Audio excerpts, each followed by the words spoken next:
Hey, I am Nance. There we go.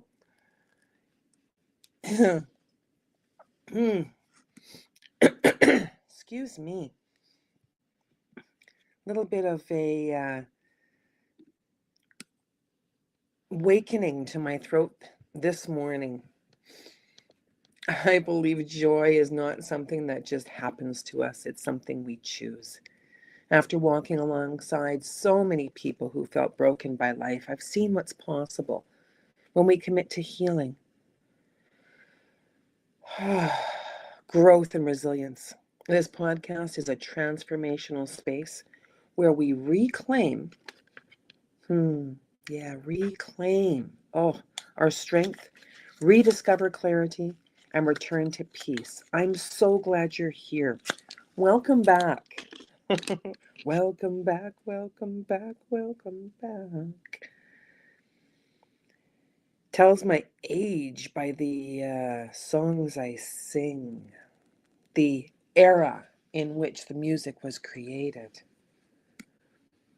This is the first video in a series, a new series, the addiction series. Anxiety has a volume control. So today I want to talk gently about something many of us carry. Anxiety. Not the dramatic version, not the stereotype, that's for sure. Just the real, lived experience of it. That tight feeling in your chest, the thoughts that won't slow down at night, the sense that something isn't okay, even when everything looks fine on the outside. If you experience anxiety, I want you to hear this first. You are not broken. Anxiety is not a flaw in your personality. It's a signal. Anxiety comes equipped with a volume control. At first, it whispers. It might be something like, be careful. Don't mess this up.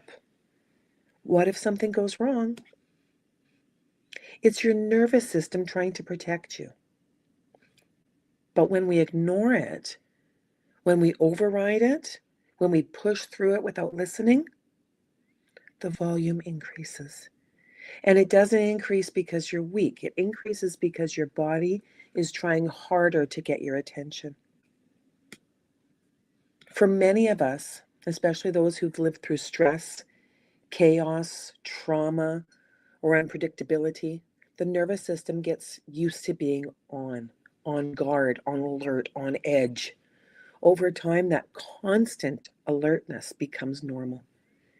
You might not even realize how activated you are until one day the whisper turns into something larger, which is panic.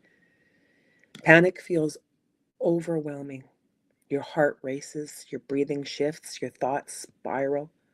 And in that moment, you don't want to lecture about coping skills. You want relief. You want quiet. And this is where compassion becomes important. Because when someone reaches for something to quiet the noise, they're not trying to destroy their life. They're trying to survive it. Alcohol lowers the volume temporarily. It slows the nervous system down. It softens the sharp edges. It makes the noise feel farther away. And if you've been living with anxiety for a long time, that quiet can feel like peace, but it's not peace, it's a pause. And pauses don't solve what's underneath. Here's something I want to say carefully. Using alcohol to cope with anxiety makes sense. It makes sense because you don't yet have other tools. It makes sense when no one taught you how to regulate your nervous system. It makes sense when you're exhausted from being on high alert. But just because something makes sense doesn't mean it's sustainable. Because what we numb doesn't disappear, it waits. And when the alcohol wears off, the anxiety often comes back, sometimes louder. Now, it's anxiety plus shame, anxiety plus regret, anxiety plus the fear that you can't cope without something outside of you. That's where the cycle begins. And I want to remove shame from that cycle right now Addiction is not about weakness.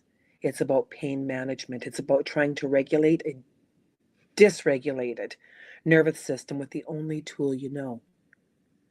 The body learned survival, and it learned well. But survival mode is not the same as safety. And this is the hopeful part. The nervous system can be retrained. The brain is capable of change. The same system that learned to rely on numbing can learn to rely on regulation. Regulation is a skill. It's not something you either have or don't have. It can't be practiced. It can be practiced, sorry. It can be strengthened. It can be rebuilt. And it starts very simply. It starts by noticing. Noticing when the volume is rising. Noticing when your shoulders are tight. Noticing when your breathing is shallow.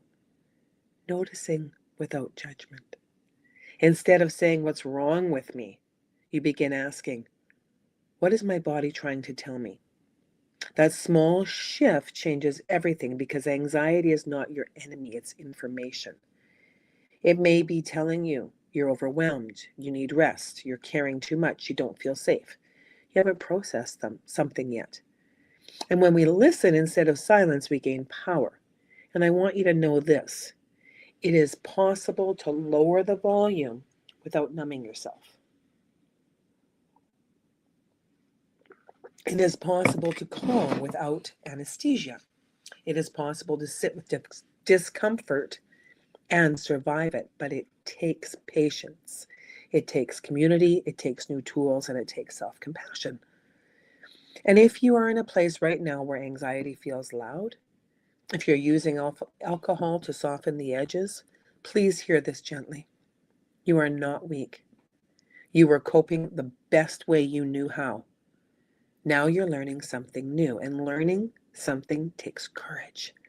Recovery is not about becoming someone different. It's about becoming regulated. It's about teaching your body what safety feels like. And safety is not the absence of anxiety. It's the ability to experience anxiety without collapsing.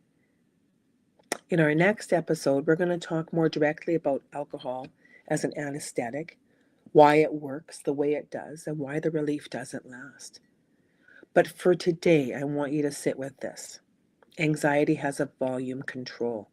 You can learn to turn it down. You can learn how to turn it down, not by muting yourself, but by listening. You are not broken.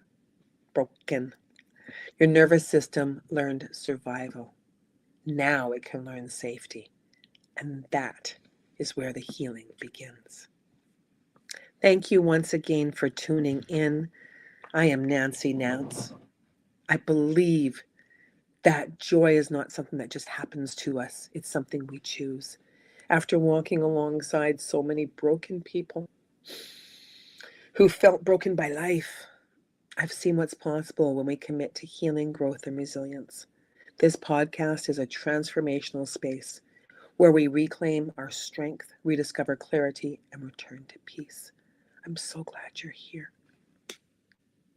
Thank you for being here again.